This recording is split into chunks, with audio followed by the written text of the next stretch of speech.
Let me tell you about a ship called the Ever Lovely. It's a cargo vessel, Singapore flagged, operated by Evergreen Marine, the same Taiwanese shipping giant you've probably seen on those enormous green containers stacked on trucks and trains across every port city in the world. The Ever Lovely is not a warship. It's not carrying weapons. It's carrying goods. The kind of goods that fill the shelves of grocery stores. The kind that end up in factories, in hospitals, in homes. It is, in every meaningful sense of the word, a civilian vessel doing civilian work. And on Thursday, June 26, 2026, somewhere in the Strait of Hormuz, about 7.5 nautical miles southeast of the Omani port of Dahit, a drone hit it. The bridge windows shattered. The main engine kept running. The navigation equipment held. No one died. And the Ever Lovely, battered but intact, kept moving east, exiting the strait, heading toward open water. Now here's the thing. Within 24 hours of that drone strike, the United States military had launched retaliatory airstrikes on Iranian territory, hitting missile and drone storage facilities, hitting coastal radar positions. Iran's IRGC said it struck back, targeting American military positions in the region, without providing specifics. The United Nations paused its evacuation plan for more than 11,000 sailors stranded in the Persian Gulf since the war began in February. And the ceasefire that had been announced just 9 days earlier, the Memorandum of Understanding signed with considerable fanfare at the Palace of Versailles on June 17th, was suddenly looking extremely fragile. All of this triggered by one drone and one ship. But if you think this is a story about a drone and a ship, you're missing everything that actually matters. Because what happened to the Ever Lovely is a symptom. It is a visible eruption of a conflict that has been building for decades. A conflict that goes all the way down to some of the most fundamental questions in international relations. Who controls the arteries of global trade? Who gets to define the rules of the sea? And what happens when a nation that just lost a war refuses to act like it lost? Let's start from the beginning, not last Thursday, the actual beginning. The Strait of Hormuz is not just strategically important. It is, by almost any measure, the single most important maritime choke point on the planet. At its narrowest, it is roughly 30 kilometers wide, barely the length of a small city from one shore to the other. On one side is Iran, on the other, Oman.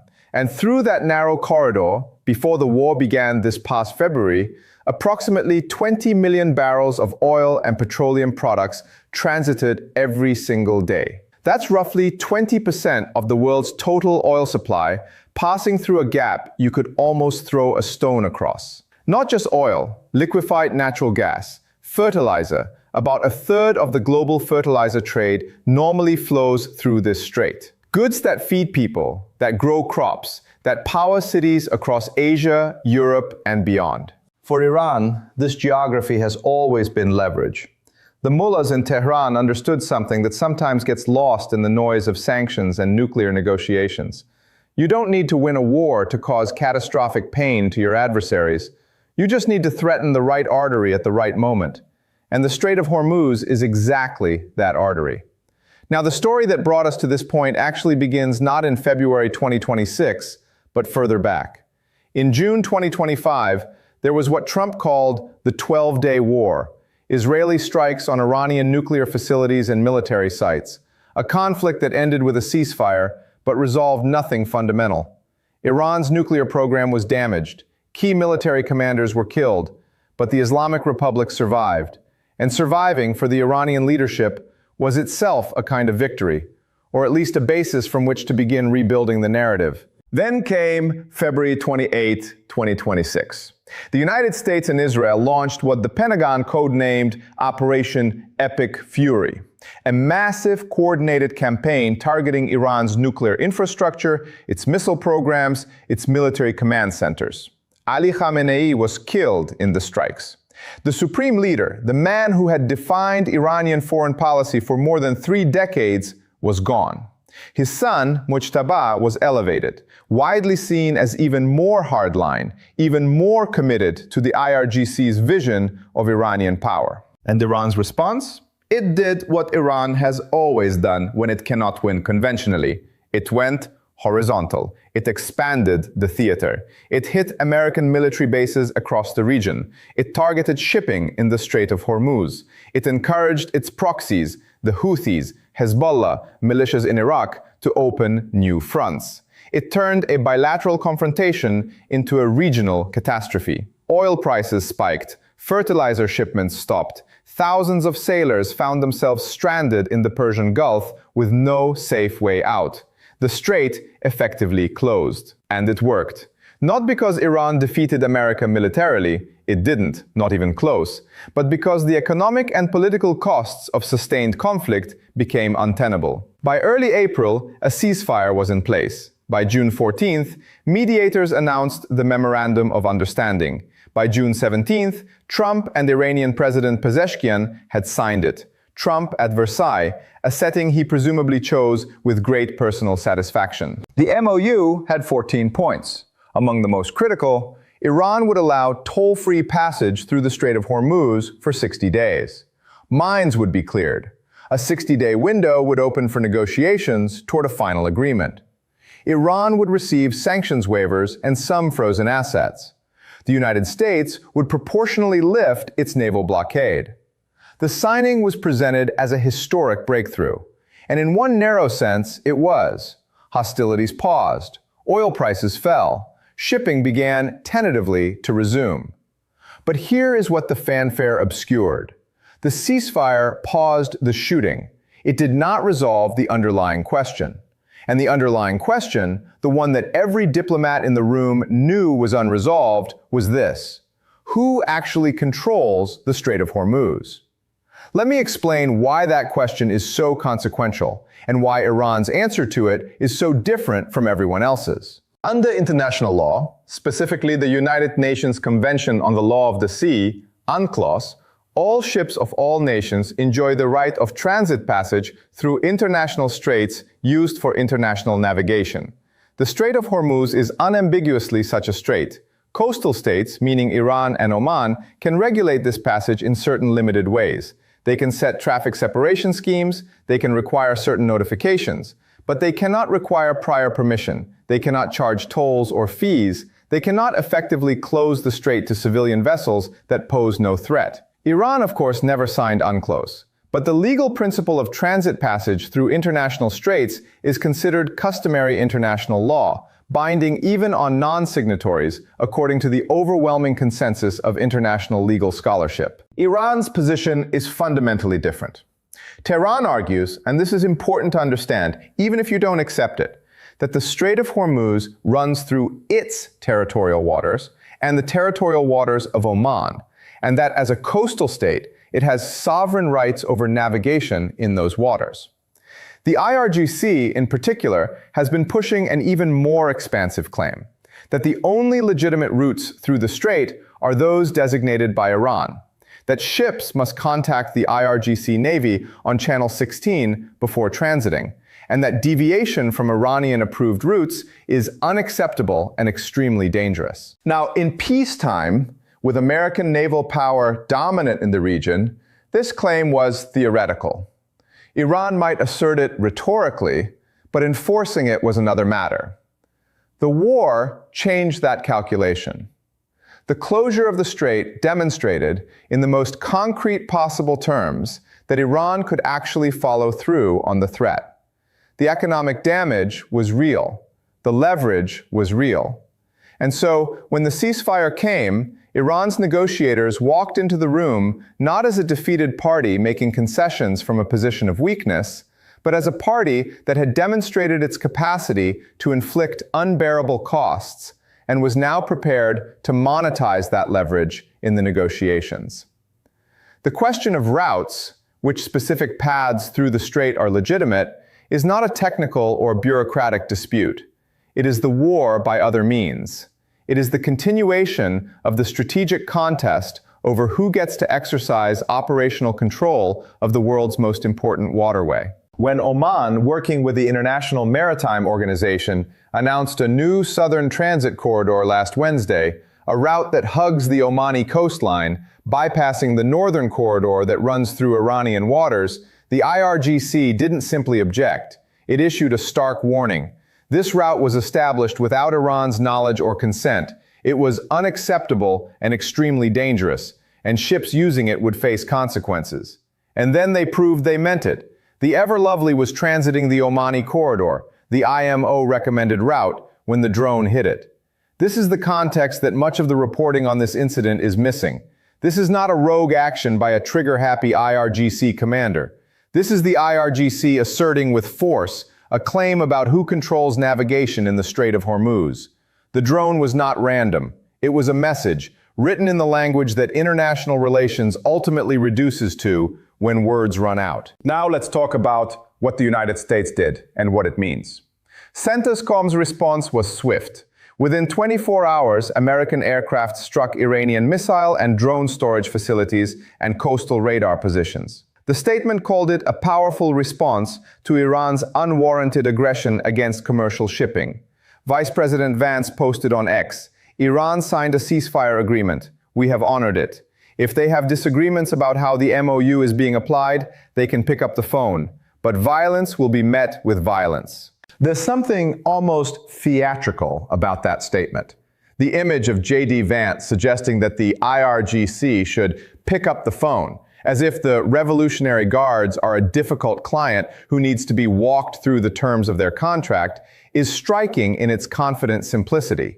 And to be fair to the administration, the American position is not unreasonable on the legal merits.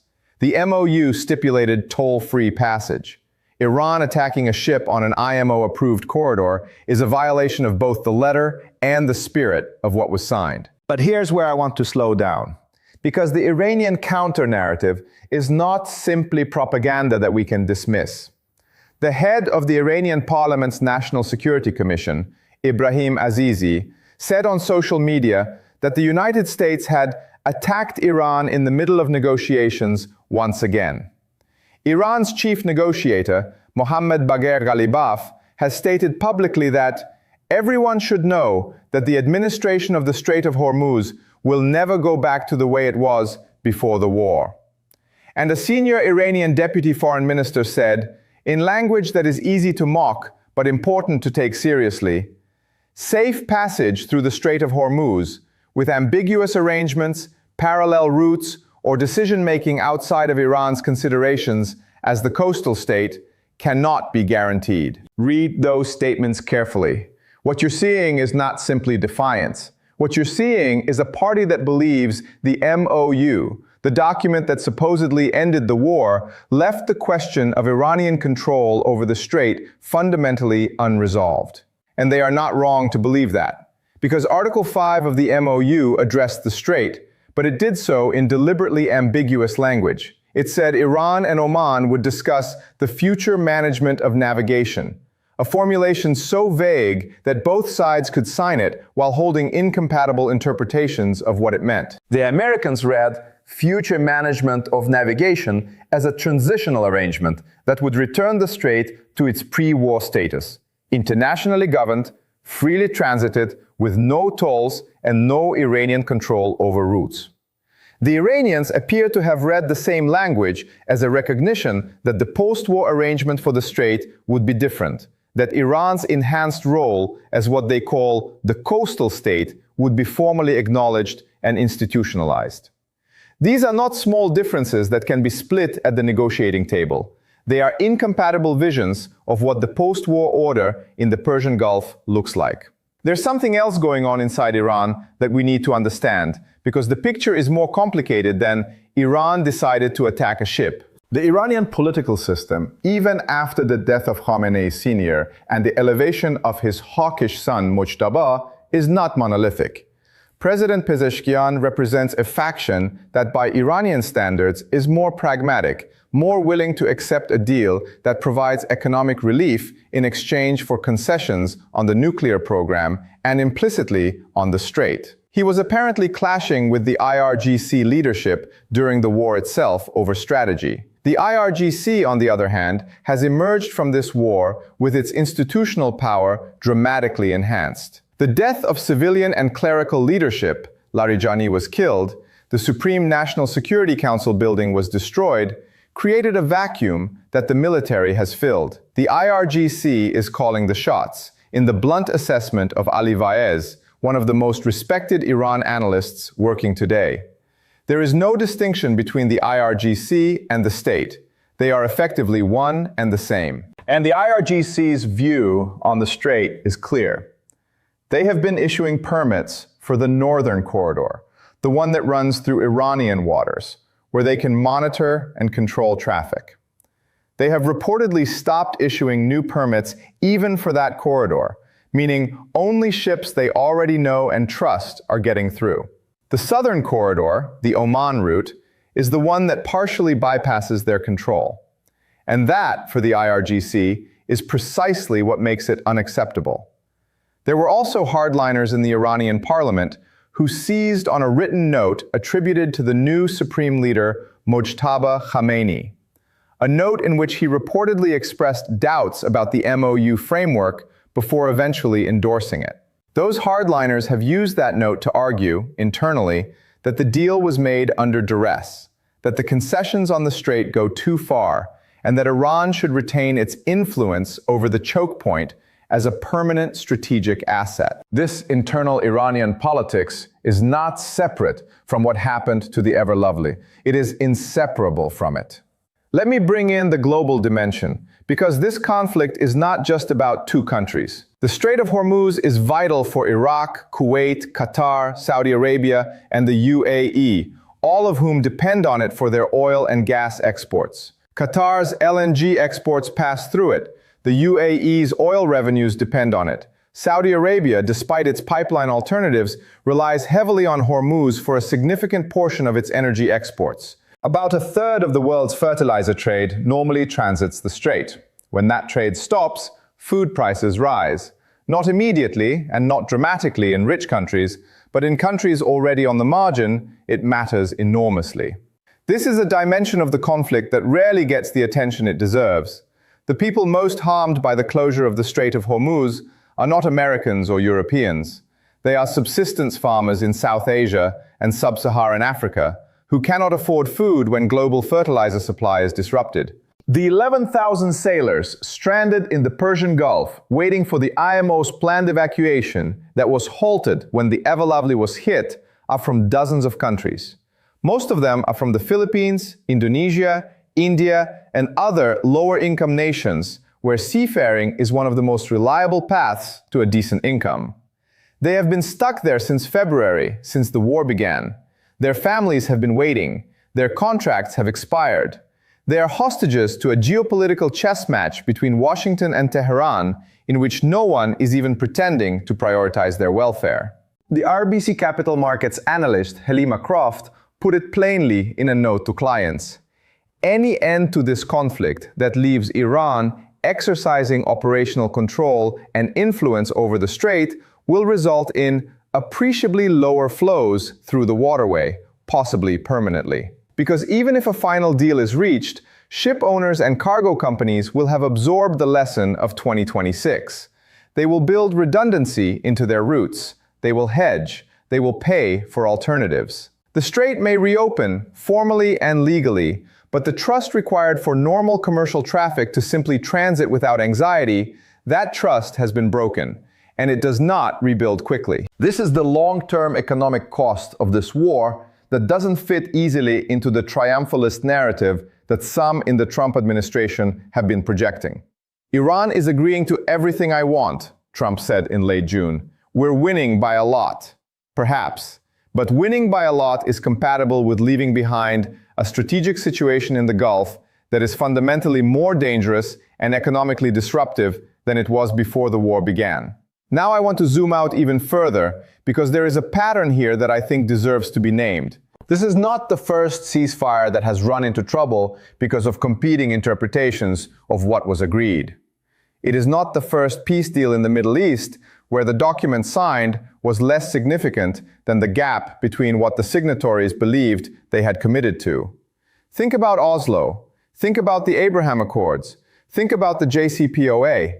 In each case, the deal that was announced and celebrated was real, in the sense that real concessions were made, real language was agreed, but the underlying tension that generated the conflict was only partially addressed. And partially addressed tensions have a way of re-emerging, usually at the worst possible moment. The MOU of June 17th is in this tradition. It paused the shooting. It created space for negotiation. It gave markets a temporary sense of relief. Oil fell towards $70 a barrel, a dramatic drop from the wartime highs. Trump could go to Versailles and present a photograph of himself and Xueqin signing a document, which is genuinely valuable political currency. But the question of who controls the Strait of Hormuz, who designates the routes, who collects the information on transiting vessels, who has the authority to turn a ship back, that question was not answered. It was deliberately deferred. And the IRGC, which was not willing to wait 60 days to see how the negotiations unfolded, answered it their own way, with a drone, aimed at the bridge of a Taiwanese-owned, Singapore-flagged cargo ship on an Omani-approved route, 7.5 nautical miles from the Omani coast. What happens next? I want to be honest about the limits of what any analyst can tell you here, because the situation is genuinely fluid and the variables are many. There are a few possible trajectories. The first is escalation. The American retaliatory strikes provoke further Iranian retaliation. The IRGC, which said explicitly that if the aggression is repeated, our response will be more extensive, follows through. We enter a cycle of tit-for-tat strikes. The ceasefire collapses in practice, even if neither side formally withdraws from the MOU, and the 60-day negotiation window closes without a final deal. This is the worst case, and it is not the most likely outcome, but it is not impossible. The second is managed fragility. Both sides absorb the current round of strikes, pull back from the edge, and the MOU limps forward. The evacuation of sailors resumes, some commercial traffic flows through the strait, but on two separate, competing corridors, with no consensus on which is legitimate, with ship owners forced to make their own risk assessments about which route to take and which naval authority to contact. This is the situation that Lloyd's List, the shipping industry publication, described as a confused two-tier system.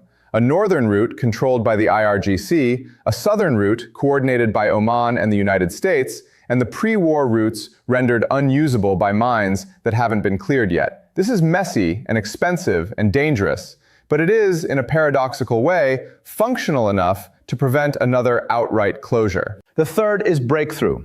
The establishment of a USCE NTC-OM to IRGC Navy communication line, which was reportedly agreed on Friday, the same day the American strikes were conducted, suggests that both sides are simultaneously willing to exchange fire and talk. That's not as contradictory as it sounds. In crisis management theory, this is actually a reasonably sophisticated response. You signal resolve with the strike, you create a channel for de-escalation with the hotline, and you keep the negotiations alive. The 60-day clock on the MOU is still running. A final agreement on the nuclear file and on the permanent status of the strait is still theoretically achievable. If it happens, it would be genuinely significant. But I want to be clear about something.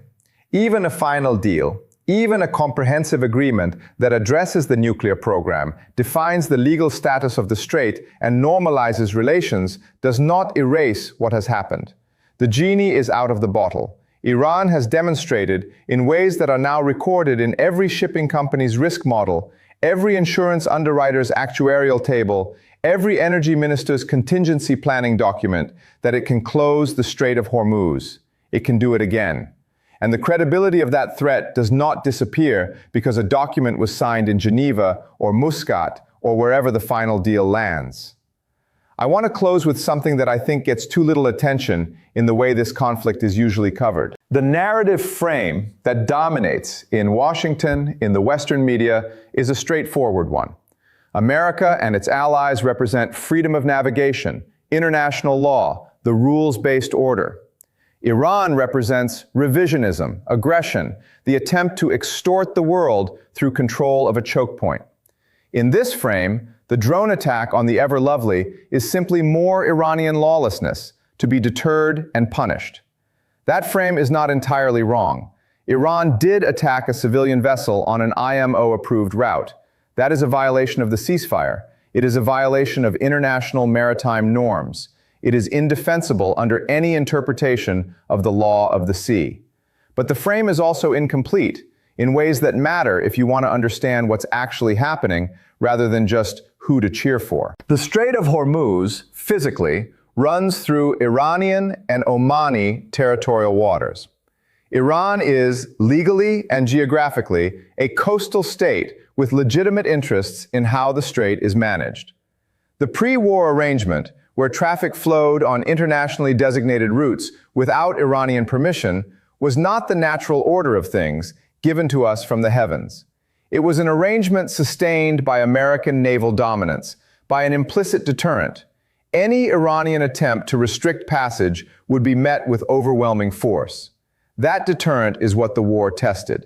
And the war revealed that the deterrent, while real, had costs that American domestic politics were not fully prepared to absorb. Iran did not win the 2026 war. Let me be unambiguous about that. Its nuclear program was devastated. Its supreme leader was killed. Its military infrastructure was significantly degraded. Its economy, already strained by decades of sanctions, was further crippled. By any conventional military accounting, Iran lost badly. But Iran extracted leverage from the war that it did not have before. The strait is genuinely contested in a way it was not before February 2026.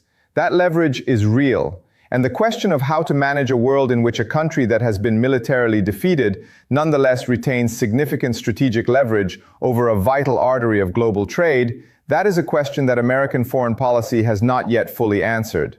J.D. Vance said, "Violence will be met with violence." That's a sentence. It's not a strategy. The strategy, if one exists, needs to answer the harder question.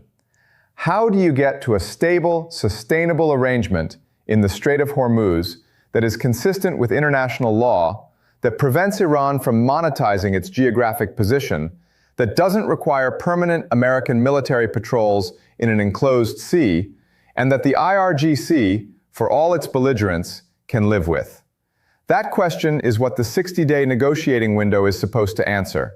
As of this weekend, that window has been cracked open by a drone and is leaking badly. Whether the diplomats can seal it before it blows out completely, that is what we'll be watching in the days and weeks ahead. The Ever Lovely has sailed on, its cargo intact, its crew safe. Bridge windows broken, but moving. There's a metaphor in there somewhere, if you're looking for one. The question is whether the architects of this fragile peace are.